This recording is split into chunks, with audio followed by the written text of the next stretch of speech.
Hello, everyone, and welcome to a brand new episode of Youth Talks by Sushma. So, this is Hansa. She's my cousin and our very, very special guest today. She's also a vivid practitioner of Sushma. And today we'll be talking about the experiences she's had as well as just her. So, hi, Hansa. Thank you for having me, Ananya. So, do you maybe want to tell us a little bit about who you are and where we are today? Yeah, my name is Hansa. I'm a senior in high school, and I've been doing meditation for like the past couple of years, and it's been helping me a lot. I feel like a lot of teenagers go through a lot of stressful times, especially during high school because like college apps and stuff like that. I feel like since you're yeah. For sure, yeah. I know you just finished your college application. Yeah, everything's done. I feel like so stress-free now. That's great, yeah. Mm-hmm. And I think there's even more stress added to like finding out where you got into. So that's also like another thing. Because we don't know where we're gonna get in, and like it's like really, really like, For sure, yeah. Teenage years, I think in general, especially like 11 to 12, are like very crucial years. So full of stress, and even going into college. I know I just finished my first semester of college. Yeah. Not a fun show. Exactly. But I think given the circumstances, we're all managing really well. Right. But at the same time, a lot of us are kind of deteriorating ourselves even further. And that's where I think meditation and like mindful practices come into play. Especially with COVID right now, I feel like everyone is going kind of crazy, like being by themselves, isolated. I feel like this whole. So speaking of distractions, what distracts you, and how do you get over distractions? So being a teenager, I feel like we're always on our phone, right? We have social media, TikTok, Twitter, Instagram, and I feel like it diverges our mind from like homework and other important stuff. And I feel like to like cope with and whatever these distractions, we have to have something specific to like get ourselves like back on track. And I feel like meditation, like breathing in, breathing out, doing all these practices really, really help us because it grounds us and gets us into a position where we really like focus, brings a lot of focus to ourselves, For sure. And I think it's great that you know this, right? Like, I feel like many kids know this, but they also don't put it back into practice. And I know that you actually put it into practice. Exactly. Which is really great. But distraction-wise, how do you think like day-to-day life, just like putting meditation aside, I think that's something everyone should do. But regardless of that, how do you think that you can kind of balance both your schoolwork and your social media friends and TikTok if you're into making a lot of TikToks? How do you balance that type of stuff? So me personally, when it comes to schoolwork, I get all of my schoolwork done first thing. Like I have my priorities set, which I don't know if everybody does that, but like I do all of my schoolwork first, and then if I like study for tests and exams and everything, and then I look at my phone. I just set my phone aside when I'm doing schoolwork, which I think is really, really helpful. For sure. Yeah. It's helpful, but it's also hard. And I think bringing that self-motivation up is key. And that's kind of where meditating and bringing yourself into a stable ground comes into play. For sure. So now, taking this another step forward, where do you like meditate? Like, do you have like a little zone or anything like that? I meditate in my room. In your room? Yeah.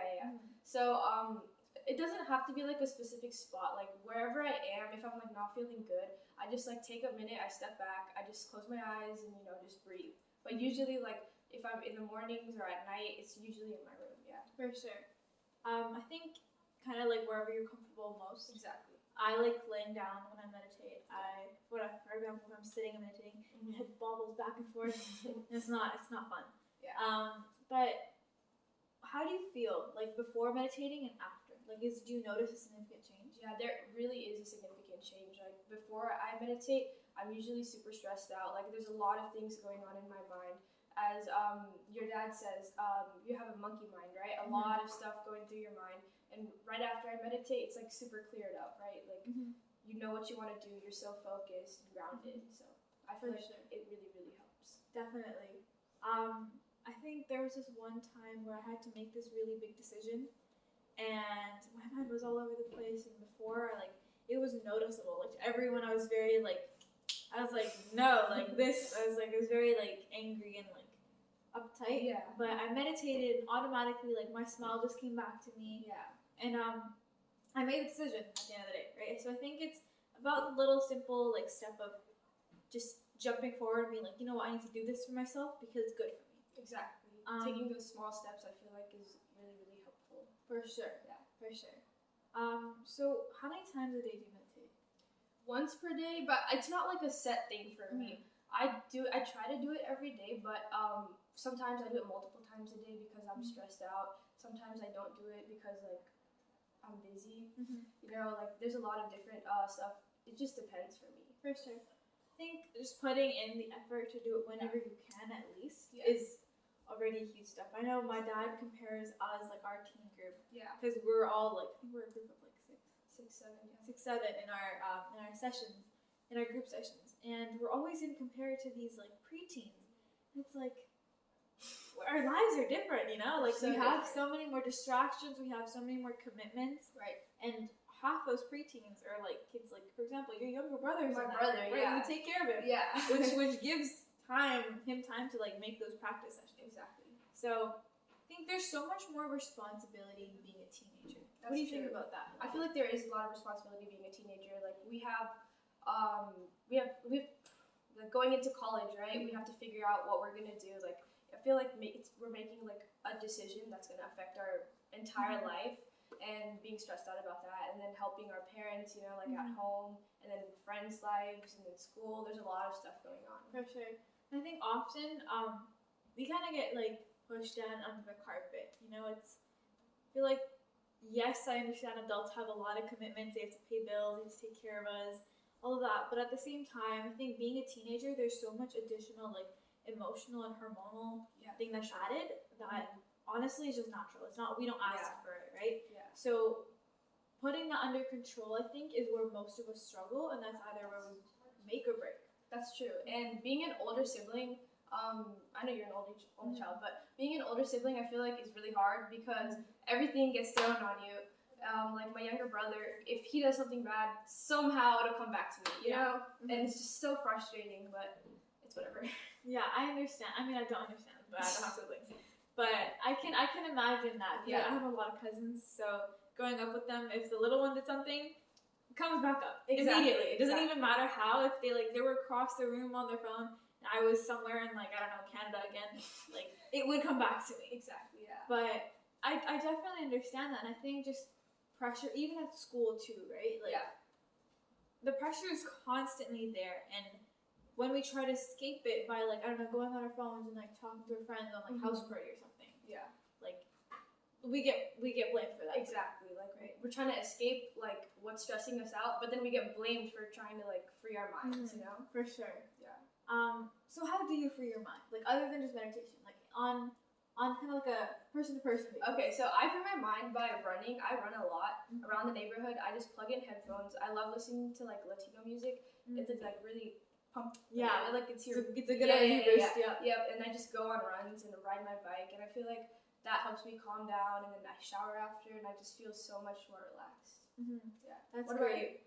For me, I mean, like I love going on bike rides, so I used to do those all the time. I mean, now it's really cold in Canada, so I can't do that.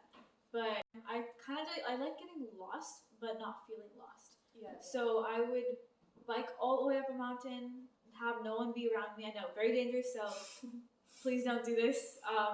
Have a tracker or something like that. I always tell my parents where I am. But I just like doing that, and I like being alone and going downhill really fast. I think that's like the best feeling in the world. But just something to get my endorphins up. Yeah. I think that's so important, you know. That's very true. Yeah. Because I think having meditation is a really important tool, but you can't just have one tool, right? For example, like if you don't know how, for example, there's a word you need to put in your sentence or something. There's different synonyms, right? You have to choose different options. So I think having that available for yourself is really important. Exactly. So not just meditating. I feel like there's a lot of misconception around Sushma with that. It's not just about meditation, but it's about finding different coping mechanisms, about finding different techniques for yourself to make yourself better. Yeah. Because at the end of the day, Sushma is all about bettering you. And I think Sushma helps you find what like you're really into, or like what you want to do, like stuff like that. For sure. So how has Sushma impacted you on a day-to-day basis? Sushma has impacted me because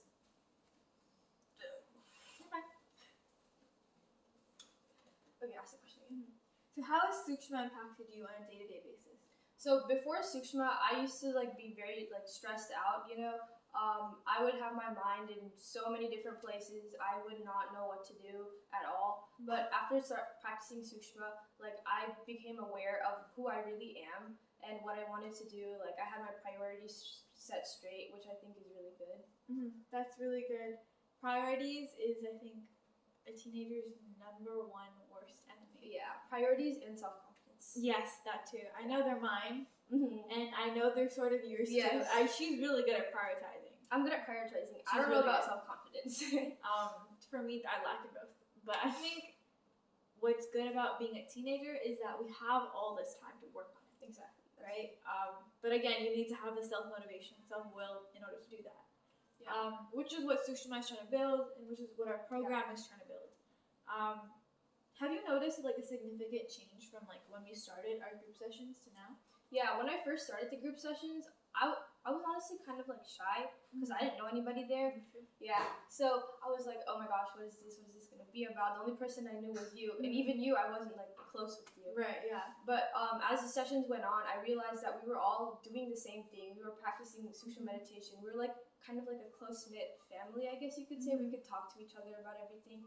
So I feel like as the sessions went on, we all became like better. We grow together. I feel For like. sure. Yeah. Yeah. And we have this like group chat, so all of us every morning and every night, whenever we did our practice, we would just send a text, and she would always be the first one because she's on the East Coast.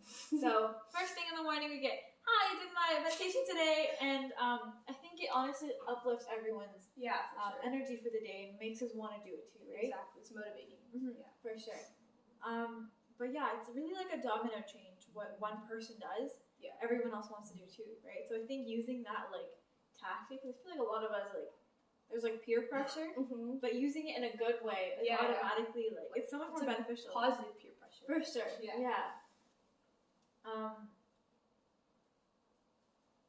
Yeah, what's your message for the world? Oh yeah. What do you want to tell other youth? Why this is important? And that's it. Thank you. The record wasn't there? Yeah. Let's check. Sit. Yeah, keep going. So, what is your message for the world, for the youth? I feel like everybody should just focus on what they really want to do, not get distracted by what other people are trying to influence on you, or like what other people like. There's so like Instagram, social media. There's so many distractions, but I feel like if you put your mind to what you want to do, you will achieve it. So I feel like just go for it. You know, just do what you want to do in life. For sure, that's really powerful, and I think that's something that each of us should really listen closely to and try to follow as well. Going to the new year, there's so much potential for 21. I know we all had a lot of like bad stuff in 2020, not just with COVID, but mental health, just being cramped up in our rooms. So 2021 is a fresh start. It's a new beginning. It's a new opportunity for us all to do better. I know I'm gonna use it. Are you gonna use it? Yes, I'm definitely gonna use it. Let's use it. Let's have a great year. Thank you guys so much for joining into another episode, and we will see you soon. Thank you for having me. Thank you.